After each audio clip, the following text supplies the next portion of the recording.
In 1811, a Native American leader told his rival the exact date the sky would go dark. Weeks later, it did. This is the true story of the man who almost stopped America, and the mystery that outlived him. Before we go further, if you're into real history told straight, hit the subscribe button now. You won't want to miss what comes next. His name was Tecumseh, a Shawnee word believed to mean shooting star or panther across the sky. He was born around 1768 in what is now Ohio, into a nation already at war for its survival. By the time Tecumseh was a teenager, his father had been killed by American militia. His people had been pushed from village to village, treaty to broken treaty. Most leaders in his position accepted the losses and negotiated for what was left. Tecumseh did something almost no one had done before. He looked at dozens of separate, often rival tribes, and tried to unite them into one nation. His argument was simple, and it was radical. The land did not belong to any single chief to sell. It belonged to all native peoples together. No one treaty, signed by one leader, could give it away. It was a vision of unity, powerful enough to genuinely frighten the United States government. Tecumseh didn't build this movement alone. His brother, Tenskwatawa, became known as the Prophet, a spiritual leader whose visions pulled tribes toward the cause. But belief alone wasn't enough. Rival chiefs mocked Tenskwatawa's claims of power. So in 1806, he made a bold public promise. On a specific day, he said, he would darken the sun. On June 16, 1806, a solar eclipse swept across the Ohio Valley, at almost exactly the moment he had predicted.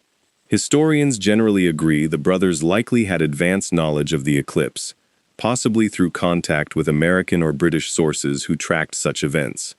This wasn't magic. It was intelligence, timing, and nerve. But to the people watching the sky go dark on command, it didn't matter how he knew. It worked. Doubters became believers, and Tecumseh's confederacy grew stronger than any American official expected.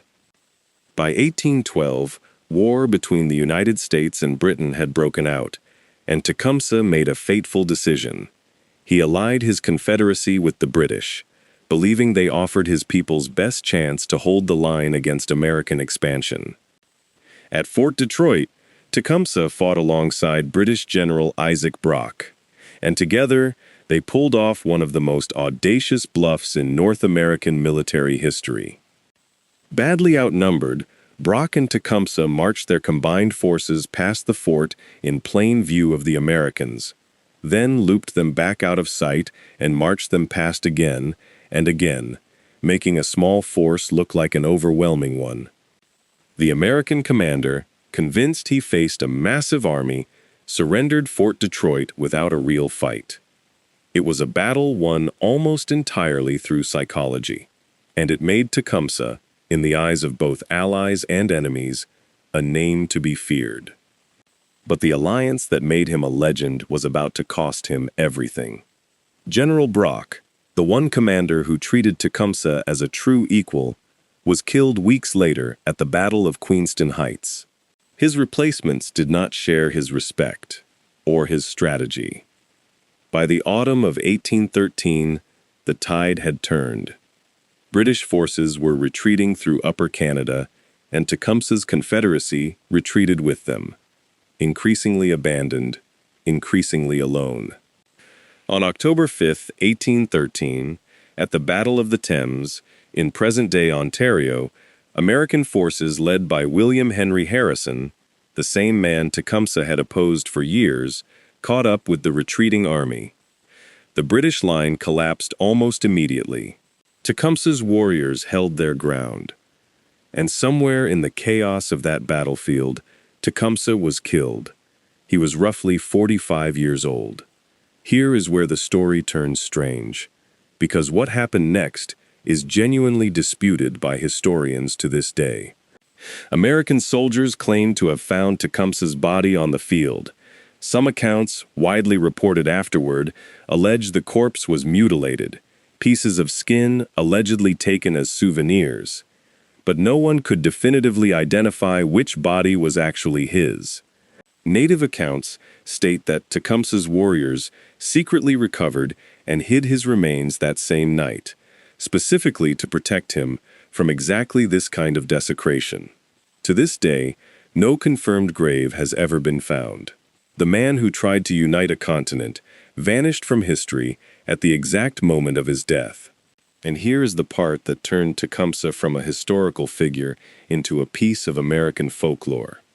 Decades later, a story began to circulate that Tecumseh, or his brother the prophet, had placed a curse on William Henry Harrison and on every U.S. president elected in a year ending in 0. It's important to be clear. There is no contemporary record from the 1810s of any such curse being spoken. The legend didn't appear in print until it was popularized by Ripley's Believe It or Not in the 1930s, over a century after Tecumseh's death. And yet, the coincidence is hard to ignore. From Harrison in 1840 through John F. Kennedy in 1960, 7 consecutive presidents elected in 0 years died in office. Historians call it exactly what it is, an urban legend, built on a striking pattern of coincidence, not historical fact. But its staying power says something about Tecumseh himself. Over 200 years later, people are still telling stories about a man who refused to accept defeat quietly. Tecumseh never got the unified Native nation he fought for, but he came closer than almost anyone in American history, and the mystery of his final resting place remains unsolved to this day. If this story pulled you in, hit like right now. It genuinely helps this channel grow. Drop a comment. What part of Tecumseh's story surprised you most? Share this with someone who loves real history, and subscribe to this channel because the next story we uncover might be even harder to believe.